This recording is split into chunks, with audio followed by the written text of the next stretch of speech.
Welcome po. Tara na. Samahan niyo po ako. Magandang umaga po, magandang tanghali, magandang hapon, magandang gabi, mga kaantingero-antingera ko dyan. Sa video po na ito, isi-share ko po sa inyo itong tinatawag na back eye. Ito po ay magandang gamit pagdating sa swerte. Ayan. Alam nyo man naman po ako, mahilig ako mag-collection ng marami. Kasi mahilig po ako maghawak ng mga ganito. Yung ini-enjoy ko po ba kapag ako ay nag-uupo-upo, walang magawa. Ayan, hinahawak-hawakan ko, pangpaalis ng stress, and then at the same time, syempre naniniwala na ito ay magdadala ng swerte. So, ang nag-introduce po sa akin ito dating una ay yung lola ng kaibigan ko. Taga Ohio siya. At ito sabi niya ay ito ay nagkukolekta sila nung bata pa sila nito. At pinapatuyo. Tapos ginagamit nila na pangpaakyatan ng swerte. So ito po ay yung tinatawag na back eye. Kung titingnan po ninyo, so, po siya, nag-dry at ganyan na ang itsura niya. So, yung time po na ito, nung hinarvest ng kung sino man po yung nag-harvest nito, kasi binili ko lamang po ito, hinarvest po nila yung seeds, hindi pa gaanong matigas. Hindi pa gaanong, hindi pa ready. Kaya ito, nung matuyo, ayan, yupi. So, po siya? Marami siya. Pakita ko sa inyo kung karami po, Ayan. So, puno po ito.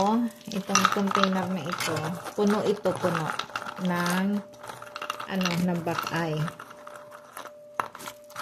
So, meron po ako na ginawa. Suotin ko po para makita ninyo. Tanggalin ko itong isa. Ayan, kasi mahilig ako sa copper kasi ang copper ay ng circulation ng katawan. So, ayan. Ginawa kong sing-sing. So, ito po ay lamang kapag ako yung gamit-gamit ko, nagre-ritual or na walang magawa sa buhay, ganyan po ang inaano ko. So, at ito din po ay, ayan, kita ninyo, ito ay pendant, So, gagawa pa po ako ng ilang nagkakaila na pendant para kung merong, minsan po, namimigay ako. So, kaya nagawa po ako ng extra. Pero ito ay para sa akin. So, yan.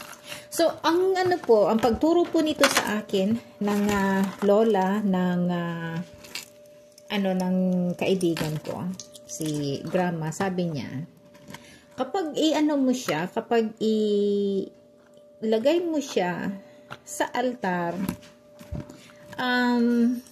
karamihan, nag-absorb siya ng hindi maganda. So, ang gagawin mo, huwag mong ilagay siya sa altar kasi marami ang trabahong ginagawa niya. Pero kung gusto mo na ang trabaho niya ay mag-akit lamang ng swerte, inilalagay daw po ito sa may pasamano ng bintana. Yung sa window sill po, so lalagyan mo, kung limitado lang po ang ninyo ng ganito, ang makukuha, limbawa isa lang, makakuha kayo ng isa, ito po ay ilagay po sa bag ninyo. Mas maganda po na ito ay daladala. Pero kung marami po kayong makukuha na ganito, ilagay po sa sa bintana, doon sa pasamano ng bintana. Maglagay po ng isa sa bawat sa ng bintana. So, ito po ang kabutihan nito kasi ito ay nagdadala, aakit ng swerte. Pero wag daw pong ilagay sa altar. Kasi ang altar natin, ang paka-explain sa akin ni Grandma, ang altar natin ay maraming trabaho. So, naglagay tayo ng healing, naglagay tayo ng mga wishes, or mga kung ano. Kaya, maraming trabaho ang altar natin. So, ito kung ilalagay din natin sa altar, di maaano siya yung parang makukonfuse. Pero kung ilalagay lang natin siya sa may windowsill, yun maganda ang madali ang pagdala ng swerte, ang pag-akit niya ng swerte kasi ito lang talaga ang niya, ang trabaho niya yung protection against poverty, yung kung ang tao daw na may papalapit na yung yung bad luck po kasi syempre hindi natin inaasahan, may mga tao na nag-wish ng masama sa kapwa yung alam mo naman may mga miserableng tao or may nagagalit. So ito daw po ay kinokontra niya. So kahit halimbawa sabihin natin na ito ay ilagay mo lang sa bulsa mo, maglagay ka ng isa mo sa bulsa mo, kaya sa bag mo. Ang mga tao na nasa palibot mo, yun ay kasakop ng grasya daw. So yung swerte, so yung halimbawa yung meron ka nito, tapos yung may kikilala kang kaibigan na inaabot ng malas, rin yun, magaganda rin daw ang buhay. So in other words po, maganda ang dala nitong energy or paniniwala So tulad po ako, ang mga bagay na ito, kahit sinasabing yan mga paniniwala yan ng unang panahon, wala naman pong mawawala sa atin, di ba, kung tayo naman ay maniniwala. Ganyan ako, kung ganyan po, kung magkolekta ako, di hamak na lang. Kasi pag sinabi, ayan, swerte yan, magdadala ng swerte, sige nga, gusto ko yan.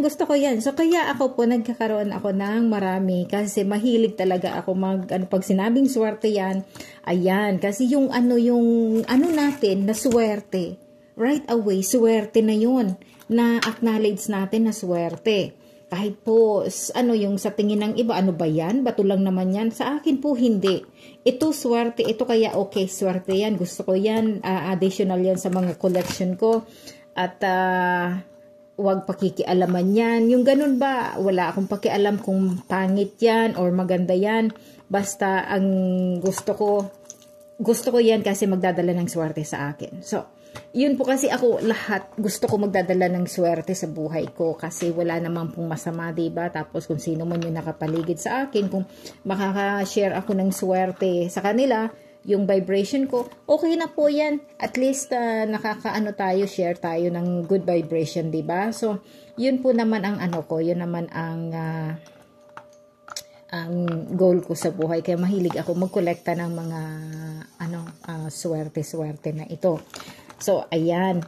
Kaya mahilig po ako maghawak-hawak ng ganito. Kapag, yun nga po, sabi ko, wala akong ginagawa, hawak-hawak ng ganito. Kasi, yung mga inatrack niya na, so, gusto ko rin po naman na, na sa akin. Yung makuha ko, although, dinadala niya na nga. So, pero, wala pa rin ako magawa sa buhay. Minsan bored ako, kaya ganyan, hawak-hawak, naga-admire, tinitingin-tingin, ng ganyan po, kinakausap. So, iba po yung nagkakausap tayo na nasisiraan ng ulo. Pero, iba din po yung, ikaw magdadala ka ng swerte sa akin or salamat sa pagdala mo ng swerte sa akin o yung yung gusto ko na ko na kanina dumating na, salamat ha. So kasi ang mga lahat po na good luck charm natin or ano man na ginagawa natin, pag ito ay nangyari na, so yun po ay pinapasalamatan natin, hindi natin sila nilineglect.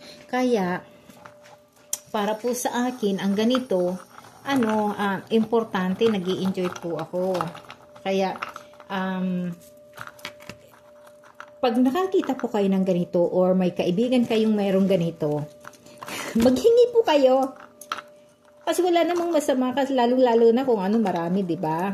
O kaya sabihin ninyo sa birthday ko, o yun, gustong-gusto ko yung ganitong Lucky Charm or ano. So, ayan, mas maganda po kasi kapag yung nagustuhan mo talaga kasi yun, madaling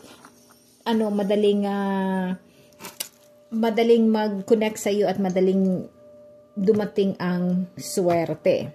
So anyway po, again, itong back eye, ito ay nilalagay sa sa windowsill po, sa pasama, no? Huwag pong inilalagay sa altar. At ito tulad ko, so mamaya, ito ay gagamitin ko habang ako ay nagdadasal. Again po, paalala lamang po, Holy Week na po, malapit na. So yung mga nagdadasal, yung mga gustong matuto, panahon na po para mag-ipon-ipon ng mga yung dadasalan po. So, anyway, good luck po sa Lucky Charm hunting ninyo, So, bye for now po.